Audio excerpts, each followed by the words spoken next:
In this video, I'm going to talk about my exhaust system for the 2013 Audi Q7 TDI. And if you're not familiar yet, I do have the catless downpipes down to the DPF delete, and then to the rest of the delete kit that you get from Raw Tech, which I'll put a link to their website down below. So from the delete kit, I went ahead and took it to an exhaust place where they do custom exhaust and whatnot. So the only thing that I purchased on my own was a Y connector and two exhaust tips. Let me show you the exhaust tips. They're right here. So from the tips, there actually are 4 inches. They're 4 inches in diameter. So there you can see 4 inches, and then the inlet is 3 inches, because if you get the delete kit, it's 3 inches all the way. So to continue on with the 3 inches, so you would search for a 3-inch inlet with a 4-inch outlet. I went for 4 inches because to me it looks just perfect with the the diameter that the tips are, with the rear valance to fit it just nicely. And again, I'll post the link to this on Amazon and also that Y clip, and I'll show you once we get underneath the car too how they did the exhaust. Before I go underneath the car to show you the exhaust, I want to kind of tell a little backstory. So when I took the car to the exhaust place so I can put the rest of the exhaust on, I don't know if I wasn't clear on how I set it, how I wanted it, because what I wanted was from the exhaust, from where the delete kit ends, which is around the middle part of the car, to have a single exhaust tube. Then once you pass the rear axle, then use that Y connection to split off into each end of the exhaust. But they didn't.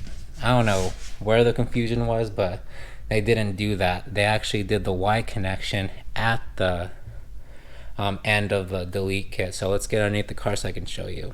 So again, this is the delete kit here towards the end, and it ends right here.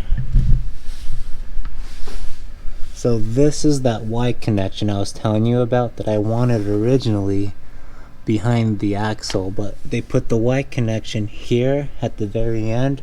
So right here is where it splits off. Okay, so here's a better angle. So we're behind towards the end of the car. So right here, it's supposed to come in right here, and then right here have the Y connection like I was mentioning, and then split off in their own direction. But like I said, they both come out here, and right here they split out to the driver's side of the car and then to the passenger side of the car. And then they just welded it on the hooks right here. So they're strapped on each side. So this is the exhaust system for the Q7 that I have. Is there any benefits to running it this way instead of having the one exhaust and then running off into two? I'm not exactly sure, but if I were just to think of my own opinion, I think so, because then there's just better airflow now. Because now instead of all the exhaust coming from one, splitting off at two, it splits off over there, and then it's divided, the airflow divided into two all the way through to the exhaust tip. So yes and no. Again, I don't have any research. I don't really know if there's any beneficial to running it the way that they did it.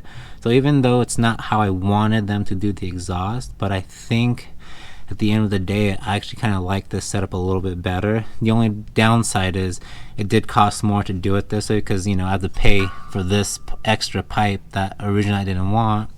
And also, if I ever have to remove this, it's gonna be slightly heavier because I have this extra pipe here. But again, it's not a big deal, honestly. I actually like it how it is, how they did it. Yeah, so that's the exhaust system on the Q7 that I have. So this is going to be the cold start on the exhaust.